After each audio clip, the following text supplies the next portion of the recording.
Friends, welcome back to my another blog. তো আজকের ব্লগটা হচ্ছে আজকে আমরা যাব কাঁকড়াবন।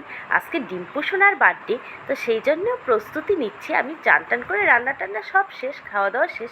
তো গুনগুনকে টিচার এসছে পড়াতে, আর আমি সেই সুযোগে জামা কাপড়গুলো একটু গুছিয়ে নেব, যেগুলো নিয়ে যাব বা যেগুলি পরে যাব।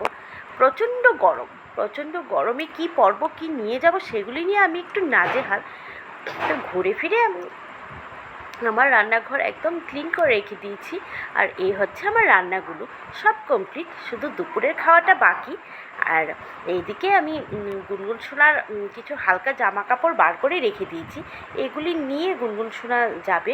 আর ওইখান থেকে যেগুলো অগোছালো আছে এগুলি থেকে কিছু নেব, এগুলি আমি পরার জন্য নেব।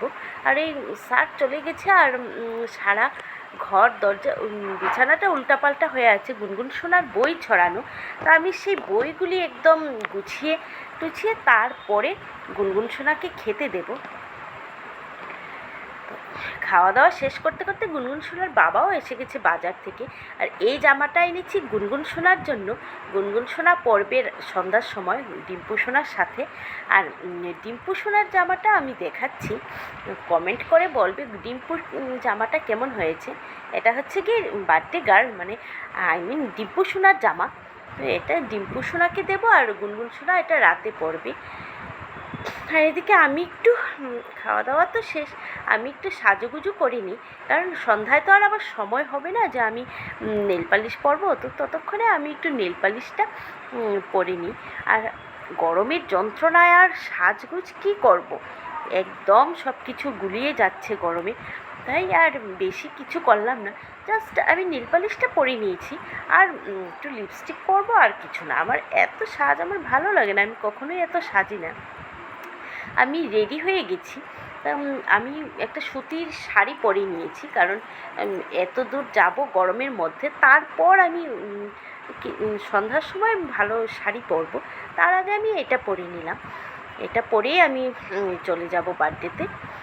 তারপর গিয়ে আমি অন্য শাড়ি পরবো। তা আমি বেগ টেগ নিয়ে বেরিয়ে যাচ্ছি, তারপর গিয়ে ঘরে তালা দেবো। গুনগুন সোনা আর ওর বাবা বেরিয়ে গেছে বাইরে, তো আমি ঘরে তালাটা দিয়ে তারপর আস্তে আস্তে চলে যাব কাঁকড়াবন, মানে শ্বশুর বাড়িতে। তো ফাইনালি চলে এসেছি শ্বশুর বাড়ি। বার্থডে গার্ল বসে আছে, আর গুনগুন সোনাকে পেয়ে খুব খুশি। ওরা দুই বোন মিলে খেলা করছে। আর কীরকম করে সাজিয়েছি ওর বার্থডের জন্য এটা একটু শেয়ার করলাম তোমাদের সাথে। ডিজে এনেছে, আর এটা হচ্ছে সেই জায়গা যেখানে বসে বার্থডে গার্ল কেক কাটবে, আর সুন্দর করেই সাজানো হয়েছে পুরোটা। তা আমি আর কিছুক্ষণ পরে ড্রেস পাল্টাবো, গুনগুন সোনাকেও পাল্টিয়ে দেবো। যখন বার্থডে গার্ল সাজগুজ করে নেবে তখন আমি করব।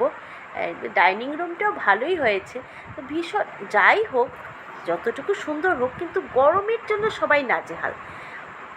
অনুষ্ঠানে সবাই মিলে যে সাজগুজ করে বসবে সেটার উপায় নেই। তো ফাইনালি এখন কেক কাটা হয়ে গেছে, কেক কাটা হয়ে গেলে তারপর আমি গিয়ে একটু কাছে বসবো ওদের। এখন গুনগুন সোনা আর ডিম্পু সোনা বেবিদের ছাড়া কাউকে এলাও করছে না। ওরা দুই বোন একসাথে মানেই তো ওদের পুরো পৃথিবীটা একসাথে। ওরা দুই বোনের এরকমই একটা ভাব। তো ওইদিকে ও হচ্ছে ডিম্পু সোনার মা আর বাবা, ওরাও গ্রিন ড্রেস পরেছিল। তো লাইটিংয়ের জন্য ড্রেসটা বোঝা যাচ্ছিল না। ডিম্পুও পরেছে গ্রিন ড্রেস, আর ওর মা বাবাও পরেছিল গ্রিন ড্রেস। তো ডিম্পু বারবার বলছিল যারা আসবে সবাই গ্রিন ড্রেস পরবে। তা আমি মজা করে বললাম আমার তো গ্রিন ড্রেস নেই। বললো মার শাড়িটা আমি পরেছিলাম। তো এটা ফাইনালি হচ্ছে কি পিঙ্ক কালার, মানে রানি কালার। আর ডিজের লাইটিংগুলির জন্য এটা কখনো ভায়োলেট, কখনো নীল, কখনো রানি, এটা পারফেক্ট কালারটা বোঝা যাচ্ছে না। তা আমাকে কেমন লাগছে একটু সবাই কমেন্ট করে বলবে। সব শেষ করে বাড়ি ফিরে এসেছি। বাড়ি ফিরে এসে হাত মুখ ধুয়ে চান টান করে বসেছি, আর পুরো গাল যেন আমার একেবারে জ্বলে গেছে এরকম মনে হচ্ছে। আর গুনগুন সোনা একটা আসার পথে একটা ডোরেমন কিনেছিল, এটা নিয়ে আমি খেলা করছি। গুনগুন সোনা পড়তে বসেছে, আর আমি ডোরেমন নিয়ে তোমাদেরকে দেখাচ্ছি ডোরেমনটা কেমন হয়েছে। ওটার জন্য অনেক দিন ধরেই ছিল, ও আবার চলে এসছে, আমি কথা বলছি বলে দৌড়ে চলে এসছে ডোরেমন দেখতে। পড়তে বসেছিল, কিন্তু আবার একটু ওর দেখার ইচ্ছে হলো, আমি কথা মানে আমি ডোরেমনকে নিয়ে ভিডিও করছি, তো দৌড়ে চলে এসছে। ততক্ষণের জন্য বাই ভিউয়ার্স।